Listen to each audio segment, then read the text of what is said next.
Hello, everyone. Thank you for attending today's C2M2 Distinguished Speaker Series. Today, I would like to introduce Dr. Sarasua. He's a professor in Civil Engineering Department in Clemson University. He has been here for about 25 years, right, Dr. Sarasua? 25 years. And he has professional experience in transportation engineering, planning, design, operation, and maintenance. And his research focus is mostly related to traffic data analytics using computer vision and geospatial technologies. And today he will be presenting us, as you see on your screen of your computers, potential reduction of fatal crashes in South Carolina due to automatic vehicles and other cool topics, as he says. So I welcome you, and the floor is yours. Thank you. Thank you very much. And it's like, yeah, so, okay. I'm gonna start with other cool topics. So let's start with other cool topics. And so this one's kind of an interesting slide. You're wondering, am I like the parent? So, well, I actually am the parent of, can you see when I point? Let's see. Yes, we can. Okay, so these are my kids. My oldest son, Jonathan, my tallest son, Jeremy, and James, and then my daughter Julie right now, who's online. And so why am I showing you this? Well, one of the greatest things that I did, besides bringing my kids into this world, is I was on the hiring committee that, actually I was the chair of the hiring committee that hired Dr. Chaudhry and Dr. Ogle. And my charge was to choose to identify one person to hire. And this is, gosh, nearly 20 years ago now. And I said, well, these two are awesome. So I don't follow rules too well. So I said, rather than identifying one, I identified two. And sure enough, we'd be blessed. Dr. Ogle now is my boss. And Dr. Chaudhry, well, I look up to him. He's just been incredible. He's a best friend. Next I want to talk about is Institute of Transportation Engineers. I'm the faculty advisor, and you might ask, what does this have to do with C2M2? And one of the missions of C2M2 is workforce development, and ITE is all about professional development. The other thing is that all these distinguished speakers, including me, ITE is invited to those to these talks, and ITE, C2M2 has been a sponsor of our student chapter. In fact, this is a picture of TRB right now. This is Jamal giving a presentation, and C2M2 has helped sponsor travel for our students. A couple other things. Let me reduce this so I can point. So one of the things that, in terms of, this is showing our traffic bulletin. This is Southern District this year in Savannah, and our traffic bulletin won the Southern District. In last year's traffic bulletin, they went far beyond. They actually won international, the international traffic bowl. And traffic bowl is just like a Jeopardy competition. And so I just wanted to kudos to them. Our current traffic bowl team will be going to Portland this year to compete in the International Traffic Bowl. I also want to mention that our student chapter won the Outstanding Southern District Award this year. And this is our current president who just graduated. That's Lindsay. And our vice president is Anakin. He's on the traffic bowl team. And both Lindsay and Anakin are actually going to Portland this year. One of the reasons why we won the Outstanding Student Chapter is because of our activities.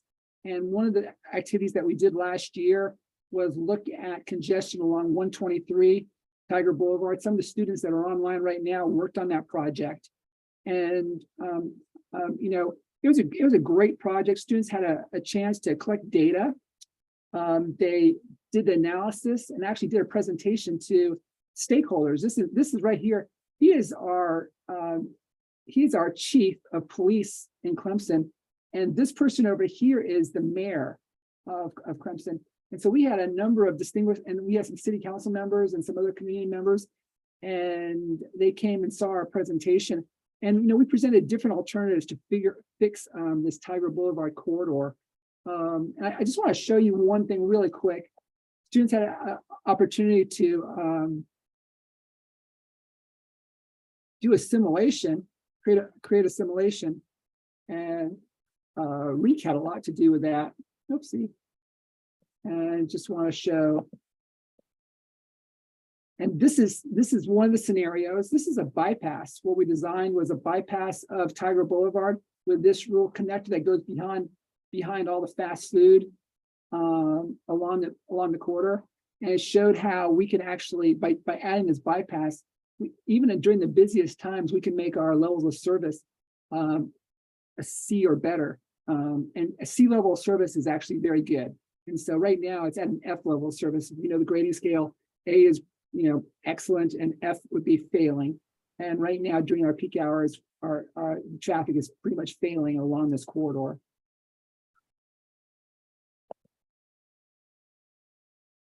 All right. Next thing I want to talk about really briefly is talk about education. You know, one of the missions of C2M2 is educational activities. And while C2M2 did not have a direct impact on our ARCH initiative, I just wanted to point that out. This was funded by National Science Foundation, and we are creating a brand new curriculum and doing a lot of different educational activities in our department that was part of this project. And I was heavily involved in the curriculum transformation. And I had a bunch of slides on that, but I cut it all out to save time. But I could talk a lot about our new curriculum, which is going to begin in the fall. But, you know, the whole objective is to better engage students. Students that do really well typically are going to do well, regardless of your approach, you know, your teaching approach and educational approach. But we're trying to you know, target this initiative to all students, to better engage all students, and so that you know, we leave no students behind. The other project I want to talk about is my first project on C2M2. And this one has to do with traffic monitoring using persistent surveillance. And I want to you know, shout out to Ji Zhao, who is a former PhD student of mine. He is now a professor in China at Wuhan University. And Wuhan is, if you know, that's where COVID basically started. And so that university and all of Wuhan basically shut down soon after COVID. And also, of course, I was involved with this project. And, you know, what this project was about is this developing a traffic monitoring system that's capable of, you know, monitoring a 25-mile square mile area, you know, in kind of not exactly real time, but what we're doing is we're taking video of a 25 square mile area from above, and then we're processing that to try and track vehicles. And the way it works is we use a camera array, and it's called persistent surveillance camera array. And the reason why it's persistent surveillance is it's kind of like having a drone way above. And so it's like you're fixed in place. But of course, a plane is not fixed in place. A plane rotates. And so what happens is the images have to be processed in such a way. First of all, we have so many cameras, the images are knitted together to give single images. And not only that, they are rotated so that, you know, it's always oriented correctly. And so I giving you an example, oopsie.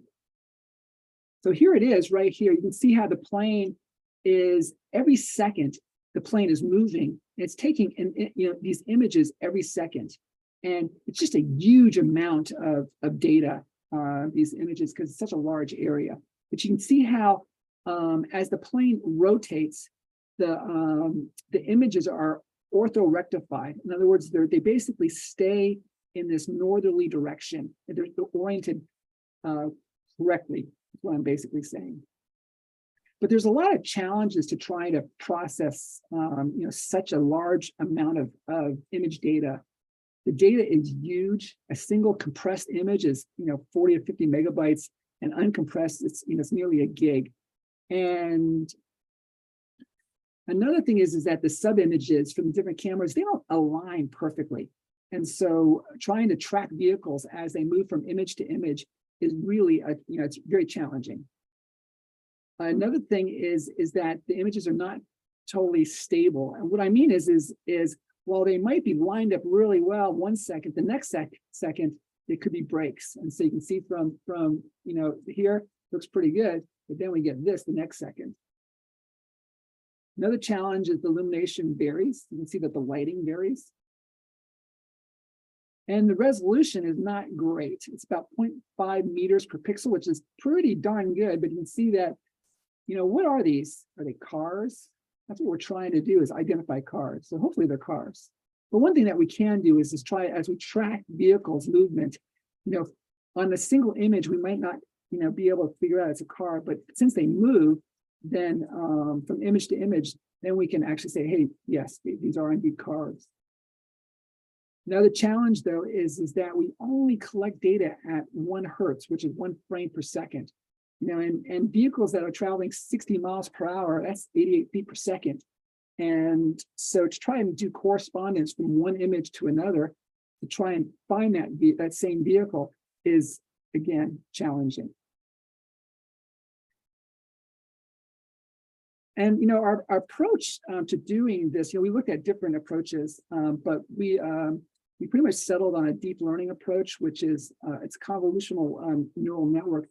And when I say deep learning, what that means is the layering of the neural network layering is deeper. It has a whole series of layers, and we start with an input layer, and which is our video, and our output layer is our vehicle. But in between, we have a whole series of convolutions and pulling of neurons, et cetera. And I'm no expert on neural networks by any means, but that's generally what's happening is that the different layers are processing different components of the image and filtering until we get down to vehicles. And so using this deep learning detector, you can press play here. And you can see now that we are actually tracking vehicles. It's kind of cool. You can see that, and while we're tracking them, we can gather, extract attribute information. So this particular vehicle here in the upper left-hand corner is going 66, 67, 68 miles per hour, And so the ability to we're collecting a whole city of data, but if we could track all the vehicles using the imagery, there's just a whole series of applications that we can use this for. Here's another example of tracking vehicles. And so you can see how, as we track these vehicles, again, we can monitor their speeds. And for freeways, the measure of effectiveness for determining the level service of freeways is density. And basically what that is the number of vehicles per mile. And you can calculate vehicles per mile if we have flow, which is like vehicles per hour, and speed, which is miles per hour. So vehicles per hour divided by miles per hour is vehicles per mile density. But from above, I can track volume, which is the vehicles per hour, and I could track speeds, but I can actually measure density directly. If I have an image that's over a segment length of so many feet or even a mile, I can count, the vehicles and figure out the density. And so once we have density, so many vehicles per mile will give you an indication of how well that road is performing. And that's what, so being able to collect, 25 square miles and being able to tell you the densities of different roads in real time, that's much better than just looking at speed information, which is something that we can get using phones and cell and other data that we do right now, where we can look at speed data in real time. But this is far beyond just speed data. And in terms of our experimental results, We had to do some manual, seeing how, trying to collect information so that we can compare our manual data collection to what our automated data collection was. And the results show that the system does pretty well. And this is density, this is speed information. And then we also can collect slower volume, and the volume data is also really good. And in terms of some potential applications, one of the things that I worked on while I was here with students some years back, and is we worked on modeling football traffic to try and figure out ways that we can make, after these Clemson football games and before Clemson football games, traffic running smoother. And so what we did was we just collected a whole large amount of data all over, sending students just to various intersections with cameras, recording data. And then we had to break this data down. And I mean, it was just 2 months. And then we put this and we created a huge simulation model in VSIM. And so here, right here, basically this is our VSIM model, the simulation showing simulating at College Avenue and 93. And the reason why I'm showing this is, again, we had to collect so much data, but if we could do this in some automated fashion, and and from above, if you are able to monitor traffic signals, you can get, for example, cycle lengths, you can get green times from above just by seeing how vehicles move. You can track all this information, and these are all inputs into a simulation model. So if we can collect all this in some automated fashion, we could create, pretty much citywide simulation models in very short order. And from this, we can do, model different scenarios to improve traffic. This just be an amazing tool. I also want to mention, because, a big component of this project was connected vehicles. Again, that's what C2M2 is all about. It's connected vehicles and automated vehicles. And so here, one of the things that we can do is collect coordinate information of vehicles as they move through the network. And so this is like longitude, latitude data. But by having that, this is a scenario, if we could, automate how we could identify vehicles that are driving erratically, maybe drunk drivers or vehicles that are speeding, being aggressive, weaving through traffic, we can identify that and via our video. And by mapping them in the video, we know their coordinates. The other thing, though, is vehicles, what I'm envisioning is vehicles broadcasting the coordinates as well via a 4G or 5G network. And by broadcasting these coordinates and also mapping using our system, we can actually do a one-to-one correspondence and identify what vehicles, exactly what vehicle is speeding through the network, and be able to talk to that vehicle. And so maybe send instructions to the driver that you're being monitored, pull over or slow down or whatever, and if they don't, we can basically send a message to the vehicle to shut down. And that is actually possible. If you know the GM OnStar system was able to do that. And so by identifying these drivers using our array from above, and then tracking them and communicating with them, we can actually make our roads potentially safer.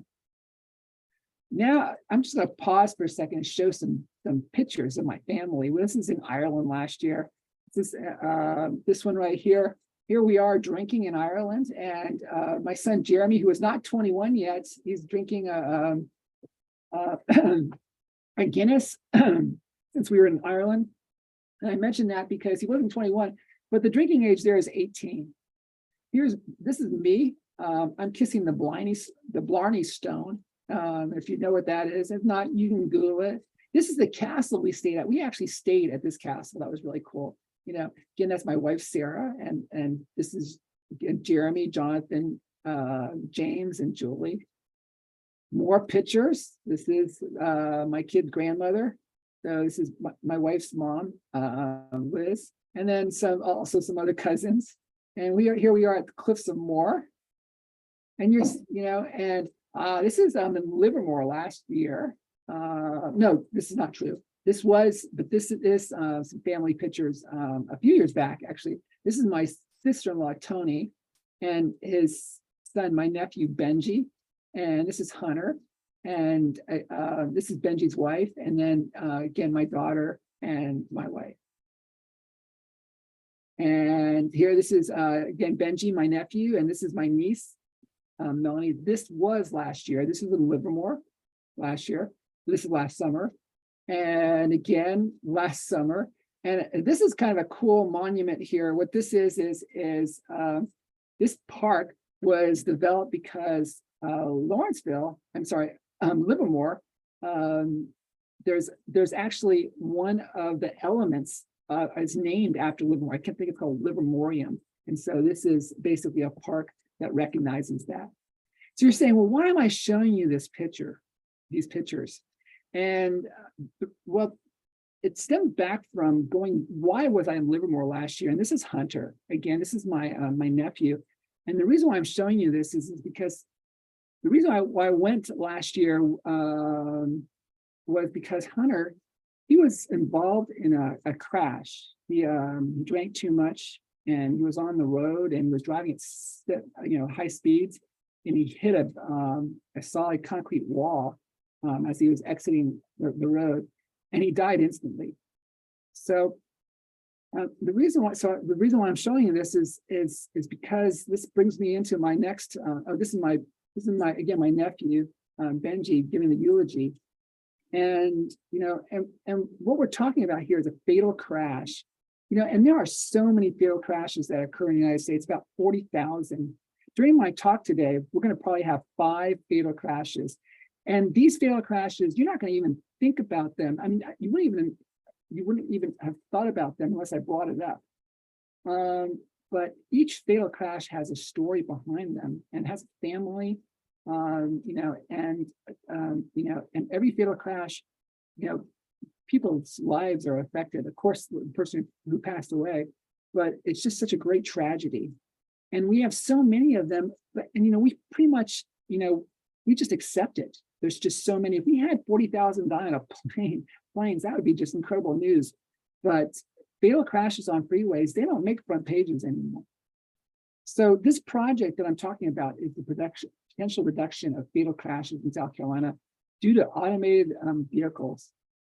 And I want to recognize, students, Jamal, Funjao, Matthew Stanley, the former students. Actually, Jamal's still a student here who worked on the project, and then faculty, myself, Demetra from the Citadel, Pam Murray-Tuitt, who is one of my colleagues here, Kwaku Brown, Major Kwaku, a superhero at the Citadel, is a former PhD student of mine, Jennifer Ogle, and then Jeff Davis, who is the chair of civil engineering at the Citadel, all were involved with this project. In terms of trends and fatalities, we did have a downward trend in fatalities in the United States, but after 2010, it kind of leveled off. And this is, normalized data. So this is fatalities per 100 million vehicle miles traveled. The actual fatalities is in blue, and this is actual number of fatalities. And it did begin to go down. It has been going down and then beginning to level off, but now it's on the upswing. And I think part of it is because of phones and distracted driving. There's a lot of other things, but it is on the upswing. And looking at this slide, the only thing I'd say is thank God for Mississippi, because if it wasn't for Mississippi, we would have the most traffic fatalities per 100,000 population in the United States. Unfortunately, we do have the most traffic fatalities in the United States when you normalize it based on vehicle miles traveled. And so this is from 2016, which was 1.86. I think the current 2021 data is over 2. I think it's 2.09, while the average in the United States is 1.4. And that's 1.4 fatalities per 100 million vehicle miles traveled. And so again, unfortunately, South Carolina is the highest fatality rate in the United States. And so I just, imagine a world where no one dies on our roads. And, in 1995, there was this initiative out of Sweden known as Vision Zero. And basically what it was visioning a roadway system where nobody dies on it. And Canada had a similar initiative. They call it the Road Safety Strategy 2025, had a similar long-term vision of having the safest roads in the world. This Vision Zero campaign has migrated to the United States. In fact, Institute of Transportation Engineers, you can check their webpage on Vision Zero. There's also this grassroots organization that, and you can check their webpage, visionzeronetwork.org. Again, it's all about trying to target zero fatalities on our roads. South Carolina has a take on it. It's called Target Zero traffic deaths. And the common thread to all these programs is that they're aspirational. There's really no expectation that zero roadway fatalities will be a reality. Again, look at Sweden's. They were talking about something back in 1995, and in that time, our fatality, for example, fatality rate in the United States is super high. It's it's like I said, it's leveled off as of 2010, 11, then again going back up. And so we're way away from zero. But these initiatives, they're focusing on trying to make drivers better and make our roadways safer because drivers make mistakes. And so making our roadways much more forgiving and making our vehicles safer. But again, the biggest contributor to fatal crashes is drivers. Drivers contribute to well over 90% of all crashes, including fatal crashes. And in South Carolina, the first contributing factor in nearly 85% of the fatal crashes is driver related. And so thus, to truly approach a target of zero roadway fatalities would require eliminating drivers from the equation, or at least making them error-free. And that's what I'm talking about now. Autonomous vehicles, where we basically let the vehicles drive themselves, and autonomous vehicles have the potential to make drivers error-free. So here's the focus. In 2019, South Carolina fatal crash data, it was made available to us. And what we're trying to do is hypothetically, if all of those vehicles were automated vehicles, then how many crashes could we potentially reduce from that 2019? And in 2019, we had 919 fatal crashes. So this is what we're trying to do is attempt to quantify, based on some level of automation from an AV level standpoint, what's the potential reduction in fatal crashes? And I'm going to talk about the different AV levels, et cetera, in just a few moments. So, we did a big literature review, and, the research gap based on the literature, most previous studies, they haven't quantified, the reduction of fatal crashes due to AV. There's been very, very little work done. The other thing is that these prior studies, most of them are doing simulation with regard to automated vehicles, but what they're trying to do is simulate conflicts and identify how crashes can reduce in reductions of conflicts. The thing is crashes and fatal crashes are very, very different.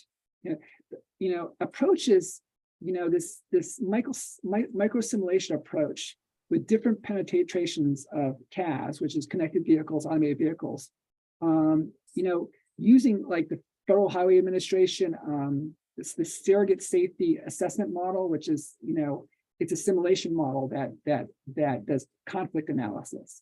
But trying to predict fatalities using this approach is pretty much a futile effort, because while crashes are rare random events, fatal crashes are roughly 150 times rarer. And what we're talking about is rarer than reported car crashes. There's actually a lot more than 150,000 crashes in South Carolina every year, but only about 150,000 are reported. And of that, there's about 1,000 fatal crashes. So, this simulation model's underlying premise is that traffic crashes are a function of conflicts.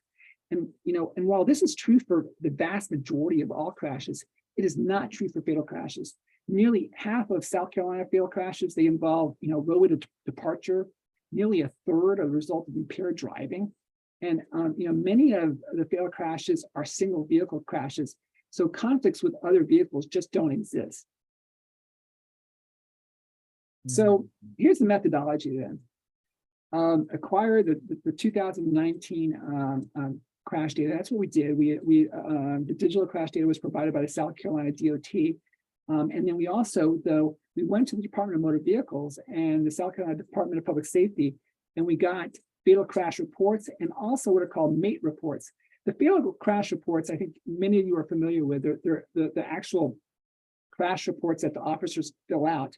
But then fatal crashes, many of those fatal crashes, they send out the SWAT team, which is the crash SWAT team, which is the accident investigation team, and they actually do a crash reconstruction, and so it has much more detailed information. And we gathered all that data, and then we geocoded the data in a GIS, ArcGIS, and Google Earth, and then we dissected the typology of the contributing factors to fatal crashes. And we also did a site characterization. What is it about these sites where fatal crashes occur? Things like geometry, et cetera.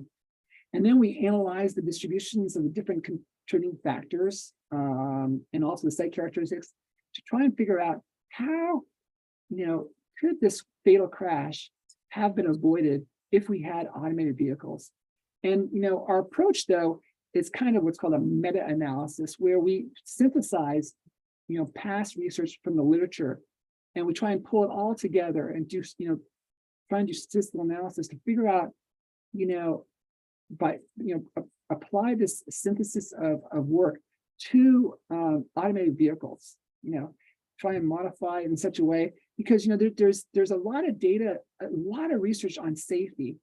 And what we're trying to do is take some of the results from that research and see if we can apply it in a setting of automated vehicles. And that was the challenge. So this is the what's in the crash reports.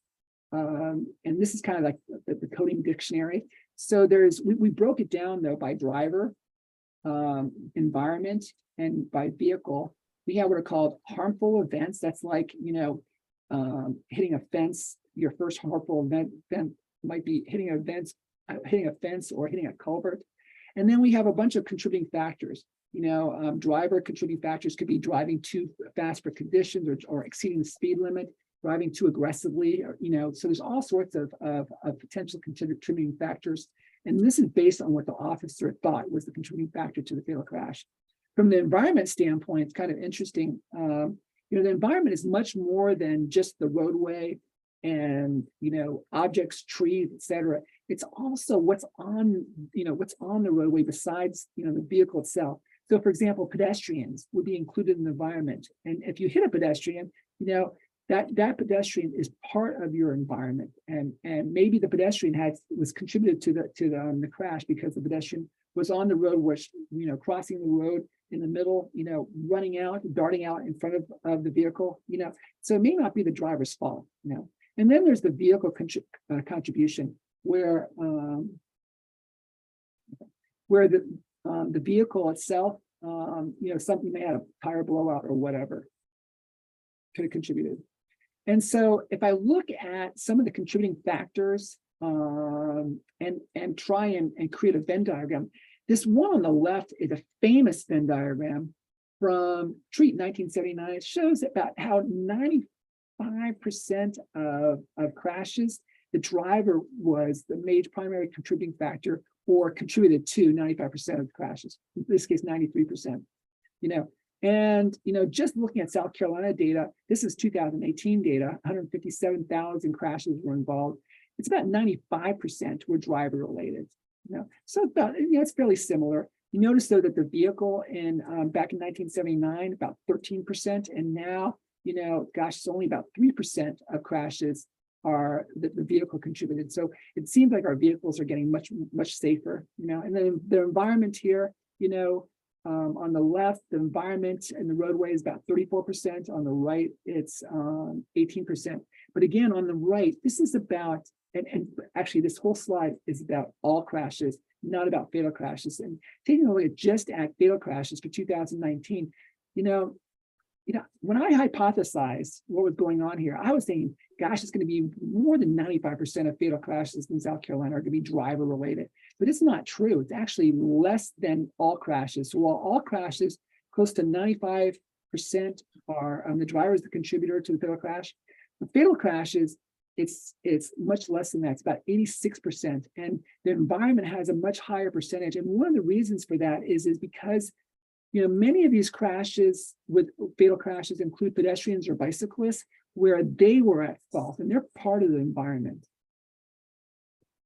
So these contributing factors and their percentages based on 2009 data is kind of a breakdown. But, for the driver, driving too fast for conditions, driving under the influence, that's 40% right there.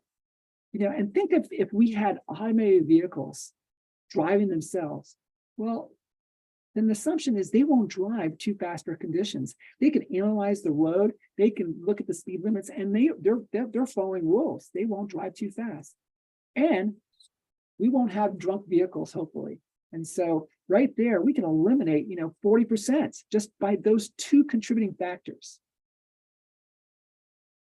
If I look at the spatial distribution of these crashes, this is 2019 fatal crashes. And yes, several are concentrated around the cities, Greenville, Columbia, and Charleston. But the point I want to make, though, is that most of these crashes, again, fatal crashes are very different from regular crashes. Most regular crashes, they are non-fatal. Most non-fatal crashes occur at intersections, and that is not the case for fatal crashes. Fatal crashes typically do not occur at intersections. And many fatal crashes are single vehicle crashes. And so in red, you can see a lot of the crashes are single vehicle. In other words, there's no conflict with another vehicle because there's no other vehicle involved. Taking it one step further, though, many of these single vehicle crashes, they are including, they happen with pedestrians or bicyclists. And notice the ones in the city, especially here, Columbia, you can see that a lot of the single vehicle fatal crashes involve pedestrians and bicyclists.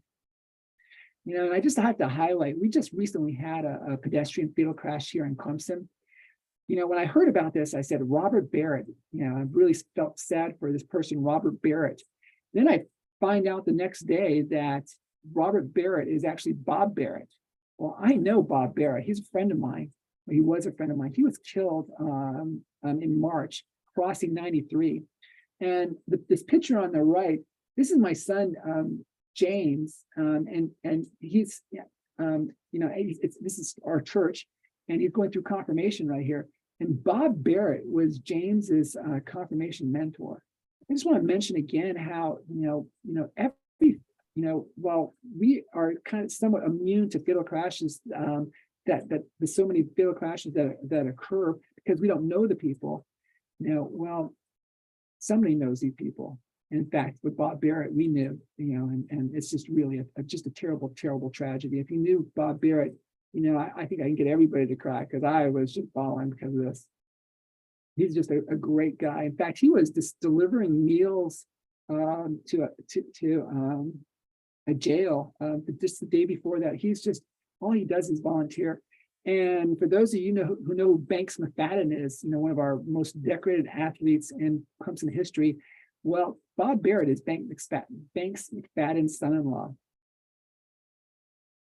All right, so going back to these fatal crashes and the contributing factors, well, also one of the things that can contribute to the crash is the site itself, characteristics of the site. And so what we did was we looked at detailed analysis of the various sites where these fatal crashes occur.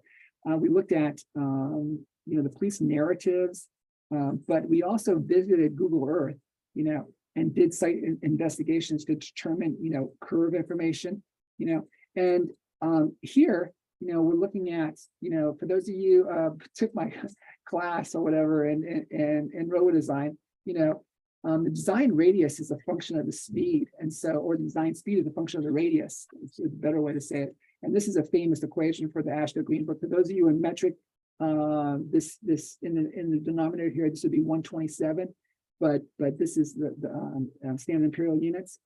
But by using, by measuring these different parameters here, this is the chord and this is the middle order. By measuring this from Google Earth, we can estimate the radius. And by doing that, and we can solve for design speed and figure out what the design speed is of these curves. And what we found was, in total, there's 188 crashes that were coded by the officers of having a curve. But what about these curves? Well, as it turns out, only 175 fatal crashes actually occurred on curves, so some of them were miscoded. The other thing, though, is because of analyzing these curves closer, we figured out that roughly 24% had a design speed less than the speed limit. And, and typically design speeds need to be greater than the speed limit because you have cars traveling the speed limit, they're going to be traveling too fast for conditions. And the other thing I just want to mention, 47% of the curves had a design speed less than 5 miles per hour above the speed limit. And I mentioned that because studies have shown that drivers typically drive between 5 and 7 miles above the speed limit. So in this case, those drivers are driving too fast for conditions. So a statistical analysis of the data indicated that a driver who is not speeding is 1.7 times more likely to be involved in a fatal crash if the design speed is less than the speed limit. I'm just going to briefly mention object crashes because we looked at that as well. But I just want to say that, for example, for culverts, it's showing that a culvert is 8 times, a fatal crash is 8 times more likely to involve a culvert than a non-fatal crash. And so, and this is, same thing, trees, 5 times more likely. Fatal crashes are 5 times more likely when trees are involved and when non-fatal crashes. All right, let's talk about autonomous vehicles. There's different levels. 0 is no automation, and 1 is driver assistance, and 5 is full automation. Cars basically drive all by themselves all the time. In fact, we can take the driver out, we can take the steering wheel out of those. And some specifics of safety applications in terms of our project. Level 1 again. Level 1, what are some of the applications in the vehicles? Level 1 might have lane keeping assistance or adaptive cruise control, but not both. Also, they're going to have warnings and then also automated emergency braking. Level 2 can have both, actually, lane keeping assistance and automated cruise control, as well as warnings and automated emergency braking. Also, the Tesla autopilot is in level 2, where the vehicles can potentially drive by themselves, but the manufacturers are saying, hey, don't let it totally be unsupervised. And so we're saying that in level 2, while they can, we don't want them to be the vehicle to be unsupervised. Level 3, now we're getting into a situation where we can let the car drive itself, and so we can be doing other things. But this is only in certain situations. And then there's going to be also there's warnings and automatic emergency braking. Level 4 and level 5 are very similar. Cars fully drive themselves, but level 4 there is some limitations, and so you're limited to certain situations. And so we have some assumptions in our analysis. One is that every single vehicle is going to be that particular level when we determine our assessment. So, for example, all level 5 or 100% all level 4 or 100% level 3, what would be the reduction in fatal crashes? So that's one of the assumptions. Other assumptions, all safety applications automation work exactly as intended without any error. So yes, there can be fatal crashes with automated vehicles. We've had that with Google, but the assumption here is that they're going to work exactly as planned. Other things in terms of assumptions, the effects of automated vehicles were not calculated. If a bicycle, motorcycle, or truck was the primary unit, we're assuming that trucks are not automated. Okay. For L4, there's a scenario 1 where they only work in dry weather, and scenario 2 only works in dry and rainy weather. I mean, can work both in dry and rainy wet weather, but not in snowy conditions. And then there's, here's level 3. Level 3 is the domain is only on freeways basically, and only between speeds of 50 to 80 miles per hour. Also, it has to be dry during daylight. Okay. And then level 1s are equipped with either, lane keeping assistance or automated cruise control. What we did was we divided the contributing factors. We broke them up into different categories. So category A is 100% of fatal crashes can be eliminated if it falls within the category A. B, C, D. We have all these different categories. I'm going to go through these. So let's take a look. Here, category A, 100% of fatal crashes are eliminated. It's driver related. This applies only when vehicles are absolutely 100% autonomous, at that time. And so basically then we take the driver out of the equation. If that's the case, then the contributing factor, if the contributing factor is driver related and the fatal crash, well, then we can actually eliminate that fatal crash if it was totally automated. So all fatal crashes associated with contributing factor can be eliminated. Okay. Some of the assumptions though is that the autonomous vehicle will drive at a safe speed and will not make driver errors.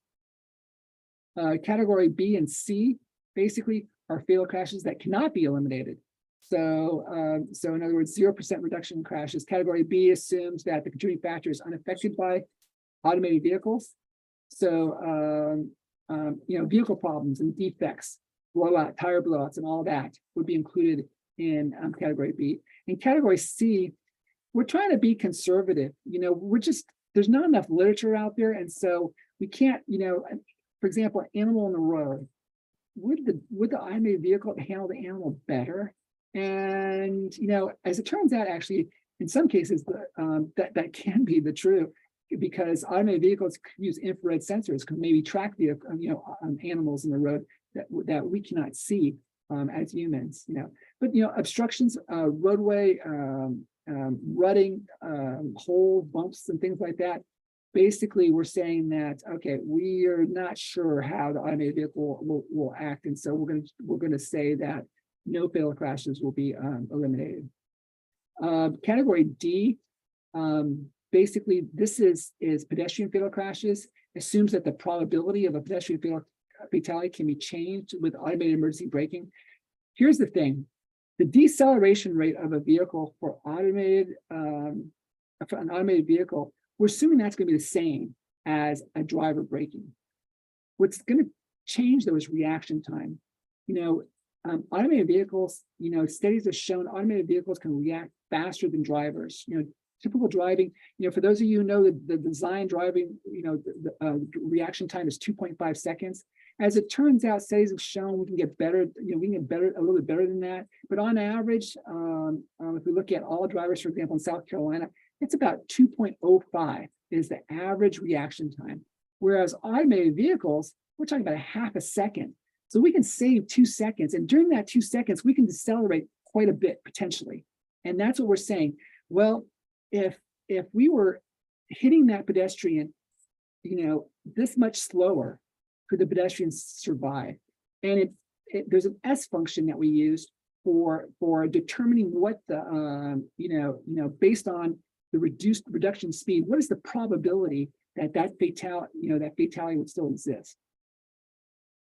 In terms of driver, we used for reaction time. What we did was we looked at the distribution of population in South Carolina, and then we used, based on different ages, we had a weighted average of different reaction times for different ages to come up with an overall reaction time. Here's an S curve. I want to thank my daughter for last night helping me create this graph from the data. And it's basically, this equation is based on it. But it's showing here that if we had, for example, the speed at collision is 50 miles per hour. And, if we were to reduce the speed by, say, 10 miles per hour because of that 2-second reaction time, well, now we're down to 40 miles per hour. And 40 miles per hour, hey, the probability of fatal crash is still pretty high. It's 95. Okay, so we're going to say that there are 0.95 fatal crashes there rather than one fatal crash. And so, and so that's what we're basically doing. We're taking that probability and turning it into a fatal crash. So we've reduced it by, say, 5%. For example, if the speed went down to, say, 25 miles per hour, hey, we've lost half a crash there, half a fatal crash. And that's what our reduction is based on. And that was for category D.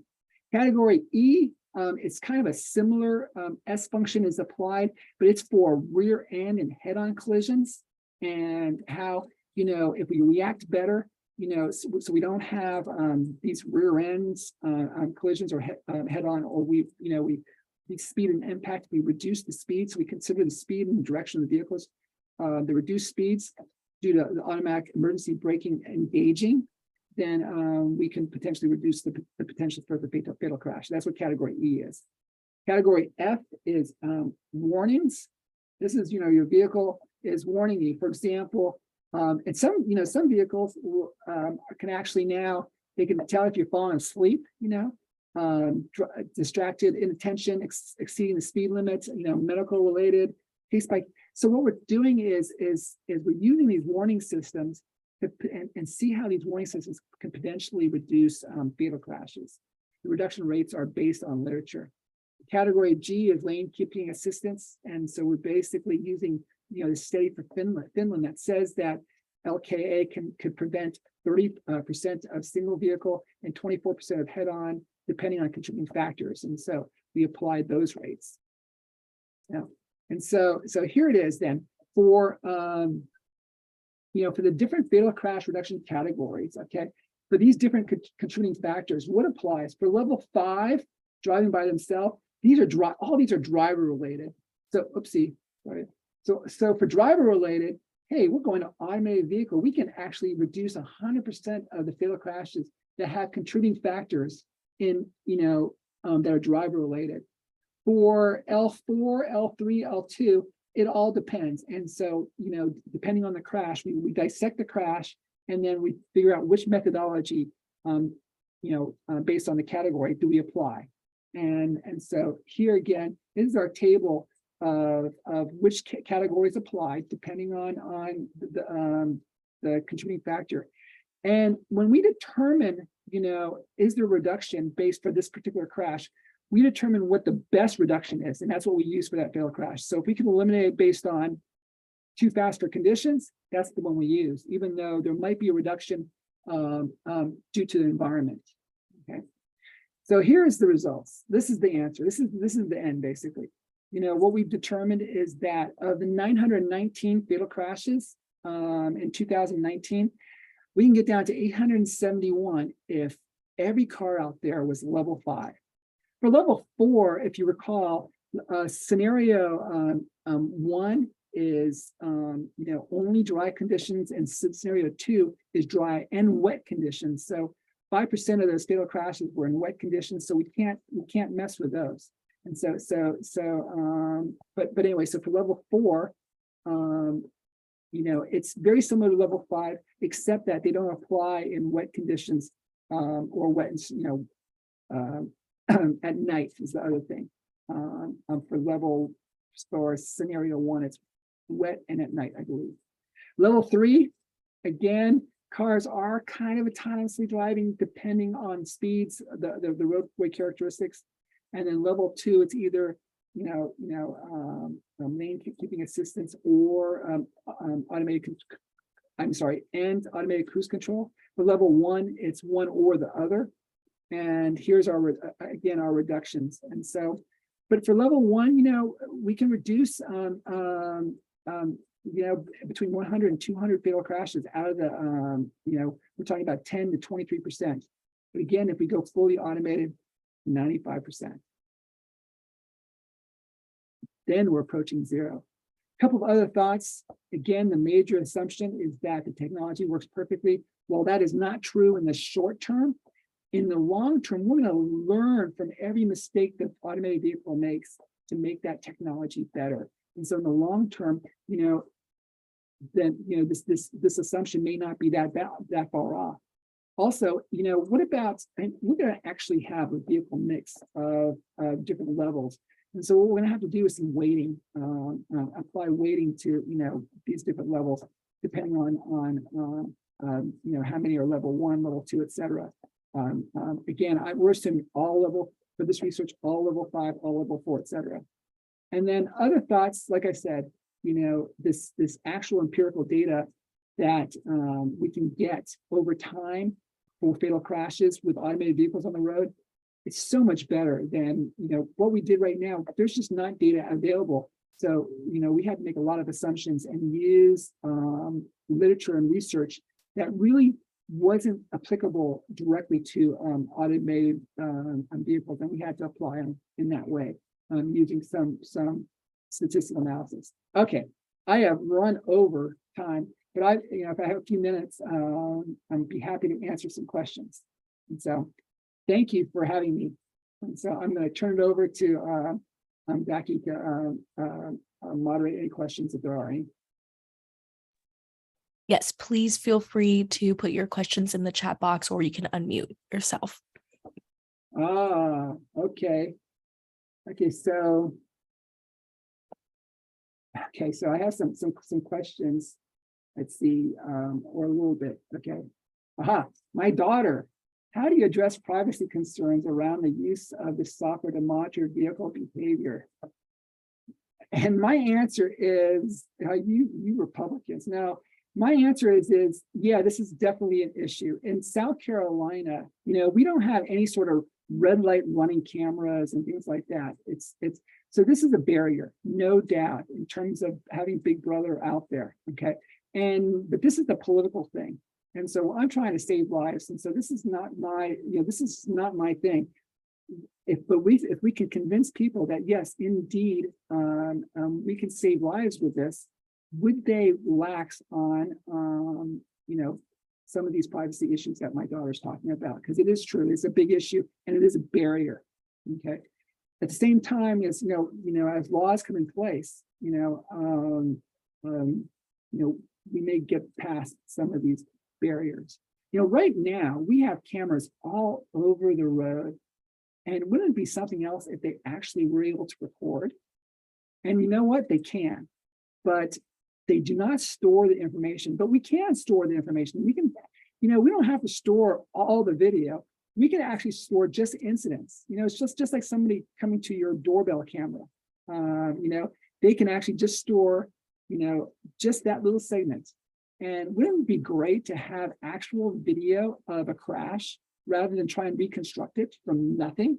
That would be such better information, but we don't do it because of privacy concerns. Also, the DOT doesn't want to store that information because they know that the public's going to try and subpoena it, or Freedom of Information Act type stuff. So anyway, there's my answer. So maybe someday, we'll be able to use that video for a good cause. I mean, it's available. All right. Any other questions? Dr. Sarasua, I have a question, Yes. especially I'm not being from United States and I'm from Afghanistan, so especially fatal crashes that you mentioned about the site characteristics, especially the curve details, and you mentioned that the 42 fatal crashes was due to the speed limit was higher than the design speed.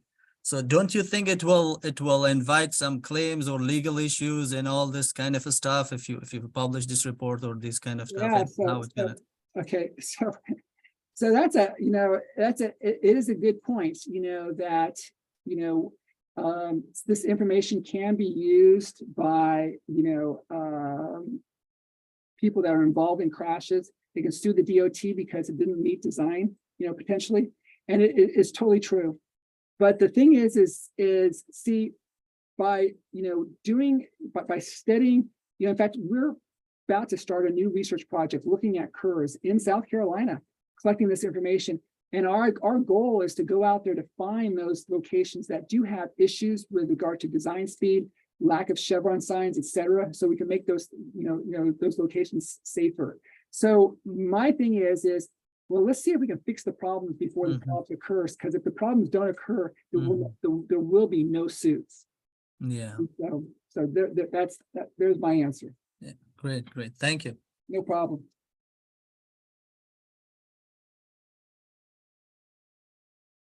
And my daughter says, thank you. You're welcome, daughter. Love you. Any other questions? I know we're running long.